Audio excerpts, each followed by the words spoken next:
will discuss the topic of diffraction of light. जैसा कि हम लाइट के बारे में जानते हैं, light has dual nature, wave nature as well as particle nature. Sometimes we observe as a wave nature and sometimes we observe as a particle nature.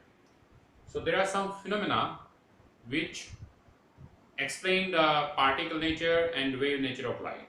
For example, the particle nature of light is well explained by photoelectric effect, Compton effect, Rayleigh scattering, Mie scattering, and various interaction phenomena between light and particles. Whereas wave nature of the light is well explained by the phenomena of interference, diffraction, polarization, and so on. So here in this category, we will discuss wave nature of light, and in wave nature of light, our topic will be diffraction of light. So diffraction of light is a very common phenomena, where diffraction of light is a common word which is used for bending of wave. Bending of wave when the wave will strike with some obstacle, aperture or slit in the medium. So this diffraction of light is defined as the phenomena of bending of light around the corners of an obstacle and spreading of light waves into geometrical shadow is called diffraction of light. I mean, this is one of the formal definition of the diffraction. तो diffraction क्या होता है? जब light किसी obstacle से, किसी रुकावट से, किसी बाधा से टकराती है और टकराने के बाद अपने पाथ से डेविएट होके उसमें कुछ चेंजेस आते हैं. चेंजेस किस फॉर्म में आते हैं? फ्रिंज की फॉर्म में आते हैं. तो उस फिनोमेना को हम क्या बोलते हैं? डिफ्रैक्शन ऑफ लाइट बोलते हैं. जैसे डिफ्रैक्शन ऑफ लाइट आप साउंड वेव के केस में बहुत अच्छे से ऑब्जर्व करते हैं. फॉर एग्जांपल, मैं यहाँ पे खड़ा होके इस रूम के अंदर बोल रहा हूँ और मेरी आवाज साथ वाले रूम के अंदर भी आ रही है. हालांकि साथ वाले रूम के अंदर मैं डायरेक्टली विजिबल नहीं हूँ, दीवार के उस पार कोई खड़ा है, तो तब भी कुछ पोर्शन मेरी आवाज का वो सुन पा रहा है. इट मीन्स लाइट जो भी हमारे डोर है, विंडो है या जहां भी ओपनिंग है, रास्ता है, वहां से डेविएट होके, वहां से बेंड होके जो भी ऑब्जर्वेशन पॉइंट पे पर्सन खड़ा है उसके कानों तक पहुंची है. It means sound wave bend होके डिफ्रैक्शन के कारण हमें आवाज सुनाई देती है. सिमिलरली इसी तरह से लाइट वेव है. जब लाइट वेव किसी ऑब्स्टेकल से टकराती है, किसी रुकावट से टकराती है, तब हमें डिफ्रैक्शन फिनोमेना ऑब्जर्व होता है. तो एक डायग्राम की हेल्प से इसको समझते हैं. Suppose here this is source of light. तो सोर्स ऑफ लाइट से जब हमारी सिलिंड्रिकल या स्फेरिकल वेव ये जनरेट करता है, आगे चल के इसको डिस्कस करेंगे कौन सी सिलिंड्रिकल, कौन सी प्लेन और कौन जनरेट करता है. So when the light from this source will fall on this aperture. यहां पे मैंने इसको अपर्चर दिया है. This portion is considered as aperture here. तो इसमें जो स्मॉल ओपनिंग है, तो इस स्मॉल ओपनिंग से लाइट जाएगी और ये हमारी स्क्रीन है. Then on screen it will produce the diffraction pattern. ठीक है. तो ये जो पोर्शन इसमें दिखाया गया है कि लाइट इस पोर्शन के अंदर, अगर मैं लाइन लगाऊं सिमेट्रिकल, तो ये पोर्शन ऐसा होगा जिसमें हमारा इल्यूमिनेशन होगा. ठीक है. लेकिन ये वाला पोर्शन जिसमें इस ऑब्जेक्ट की, इस ऑब्स्टेकल की ज्योमेट्रिकल शैडो होगी.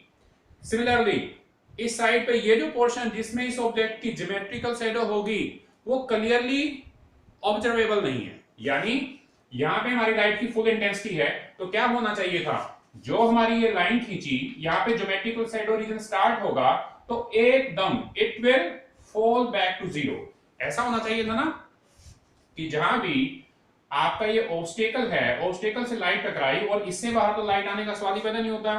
तो intensity of the light should drop to zero. Intensity of the light should drop to zero. Similarly, at this portion, this intensity of the light should drop to zero. But actually, it didn't. ऐसा नहीं हुआ. ये एकदम zero drop नहीं हुई है. तो कैसे हुआ है? एकदम जीरो ड्रॉप ना होके कुछ इसमें फ्लक्चुएशंस हैं. यानी ये ऐसे कुछ फ्लक्चुएशंस के साथ then it will slowly goes to zero. तो ये वाला जो पोर्शन है जहां पे इसमें फ्लक्चुएशंस हैं, इन्हीं फ्लक्चुएशंस को हम आगे चल के फ्रिंजेस बोलेंगे. सो इन केस ऑफ डिफ्रैक्शन जब लाइट ऑब्स्टेकल से टकराई है, यहाँ पे ऑब्स्टेकल कौन सा है, ये हमने स्लिट दे दी है, तो स्लिट के जो किनारे हैं, एजेस हैं, इन एजेस से लाइट टकराई है और तब इसने डिफ्रैक्शन पैटर्न प्रोड्यूस किया है। तो ज्योमेट्रिकल शैडो स्टार्ट होने से पहले, इल्यूमिनेशन के ठीक बाद, यहाँ पे ये जो पोर्शन होगा इसमें हमें डिफ्रैक्शन फ्रिंजेस ऑब्जर्व होगी, इसमें हमें डिफ्रैक्शन फ्रिंज ऑब्जर्व होगी।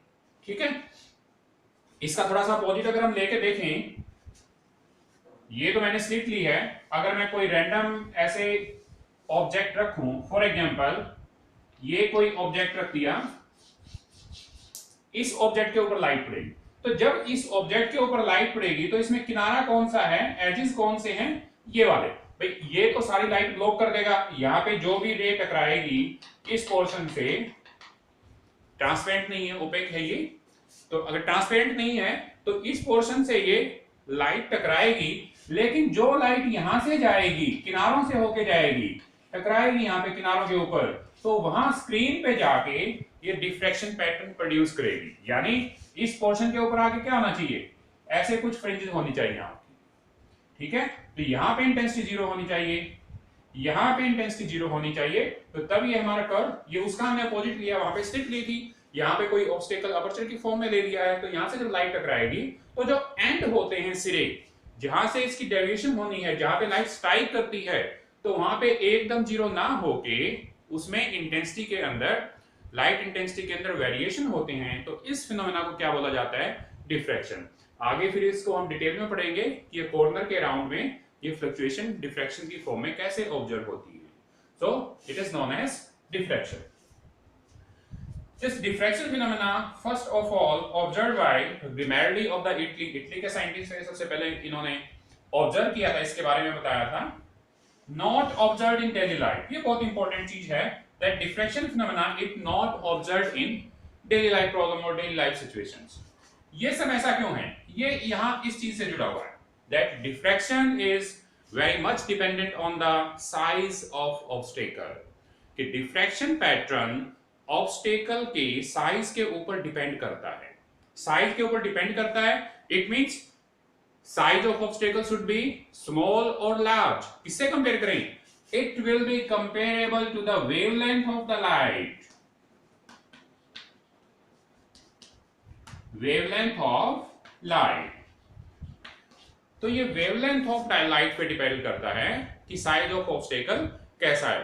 तुमने जल्दी विजिबल होता है या ऑब्जर्व किया होगा, जब हम आंखों को बंद कर लेते हैं और धीरे से उसको खोलते हैं, ताकि पलकों के बीच में, जब पलकें बंद हैं, पलकों के बीच में थोड़ी सी रोशनी आए, बल्ब की तरफ देखें या किसी सोर्स ऑफ लाइट की तरफ देखें, तो हमें थोड़ा सा क्लर्ड पोर्शन नजर आता है, that is nothing but diffraction pattern. क्योंकि जो पलकों के जो बाल हैं वो बहुत ही स्मॉल साइज के हैं, तो वेवलेंथ ऑफ लाइट के कंपैरिजन उनका साइज हो जाता है, तो तब हमें डिफ्रैक्शन पैटर्न प्रोड्यूस होता है। It mean size of obstacle से मतलब क्या है कि ऑब्स्टेकल जितना छोटा होगा, कितना छोटा, कि वो वेवलेंथ ऑफ लाइट के कंपैरिजन में चला जाए। वेवलेंथ ऑफ लाइट अगर हम डेली लाइफ में ऑब्जर्व करते हैं तो वेवलेंथ ऑफ लाइट क्या है, मान लो व्हाइट लाइट लेते हैं तो 400 nanometer to 700 nanometer white light इस रेंज में हमें मिलती है। अगर एक पोर्शन हम ले लेते हैं, फॉर एग्जांपल एवरेज लें 550 नैनोमीटर, 550 नैनोमीटर, इट मींस कितना हुआ, 550 इंटू 10 रेज़ टू पावर -9, क्या है, मीटर।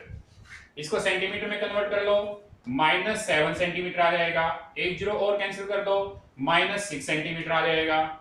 ठीक है, ये जीरो यहां लगा दो, तो 0.55 into 10 raise to power -4 centimeter. ठीक है, और थोड़ा सा इसको सोल्व करके देखें तो 0.05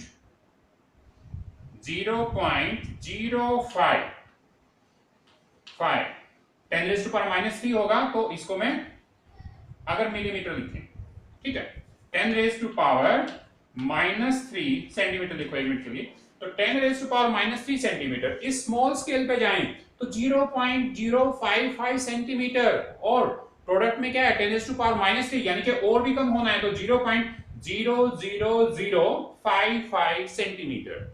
so it's a very small size. तो डेली लाइफ में इतने स्मॉल साइज का ऑब्स्टेकल नहीं मिल पाता है या हम इसको ऑब्जर्व नहीं कर पाते हैं, तो साइज ऑफ ऑब्स्टेकल जब काफी स्मॉल होगा, वेवलेंथ ऑफ द लाइट के कंपैरिजन में होगा, तभी हम डिफ्रैक्शन पैटर्न को डेली लाइफ में ऑब्जर्व कर पाएंगे। अगर हम ऐसा सोचते हैं, जैसा ये लिखा है इस पॉइंट को एक बार चेक कर लेते हैं, ऐसा सोचते हैं कि डेली लाइफ में भी हमें डिफ्रैक्शन पैटर्न ऑब्जर्व हो। फॉर एग्जांपल आप ऐसे लेके चलते हैं कि टॉर्च है आपके हाथ में, आप ऐसे उंगली को रखेंगे कि हाँ उंगली भी एक ऑब्स्टेकल है, यहाँ पे टॉर्च लगाएं तो आपको डिफ्रैक्शन पैटर्न मिलेगा? नहीं मिलेगा, because size of obstacle is very large. क्या होगा? करीब 1 सेंटीमीटर के आसपास होगा। हमें क्या चाहिए? 10 रेज टू पावर -4 के ऑर्डर में चाहिए। आप ऑल पिन लें, ऑल पिन का साइज भी आपका, ऑल पिन के ऊपर लाइट लगाएं आप, तो तब भी उसका साइज क्या होगा? 1 मिलीमीटर के आसपास होगा, -3 मीटर होगा, -3 मीटर होगा, यानी कि इस रेंज में नहीं आ पाएगा। तो इसको थोड़ा सा और फाइन करना पड़ेगा। इसलिए जब लेबोरेटरी में इस तरह के एक्सपेरिमेंट करते हैं डिफ्रैक्शन पैटर्न के, तो या तो इसको बिल्कुल फाइन स्लिट के साथ करते हैं, सिंगल स्लिट के साथ, या फाइन डबल स्लिट के साथ करते हैं, या वायर मैश के साथ करते हैं, या सर्कुलर अपर्चर या स्ट्रेट एज आप लेते हैं, तो उनका साइज काफी स्मॉल लेते हैं, तभी हम डिफ्रैक्शन पैटर्न की फ्रिंजेस ऑब्जर्व कर पाते हैं। तो यहां से कंक्लूजन क्या था? That diffraction is nothing but bending of light round the corner or of an obstacle, then size of obstacle should be comparison to the size of the wavelength of the source. Then it is not observed in daily life, so it is not a common phenomena for the daily life observation. इसमें एक चीज और discuss कर लेते हैं, कई बार आता है इसमें आगे जाके जिक्र आएगा वेव फ्रंट का। तो बच्चों को बहुत कंफ्यूजन होता है वेव फ्रंट के बारे में। वेव फ्रंट से रिलेटेड डिस्कशन में क्या रहता है कि आपका प्राइमरी वेव फ्रंट है या सेकेंडरी वेव फ्रंट है, यही नहीं समझ पाते हैं। तो एक बार देख लीजिए प्राइमरी वेव फ्रंट क्या है और सेकेंडरी वेव फ्रंट क्या है। इसको कुछ ऐसे समझें, मान लो ये source of origin of wave front है कि यहां से वेव चलेगी। फॉर एग्जांपल जैसे आप तालाब में पत्थर मारते हैं, तो जब तालाब में पत्थर मारते हैं तो उसके सराउंडिंग में वेव ओरिजिनेट होती हैं। For example this is our wave front. मैं समझाने के लिए ऐसे दिखाया है, अदरवाइज तो मुझे इसको ऐसा दिखाना चाहिए था। ऐसे कुछ वेव ओरिजिनेट होती हैं जब पानी के अंदर पत्थर फेंकते हैं हम।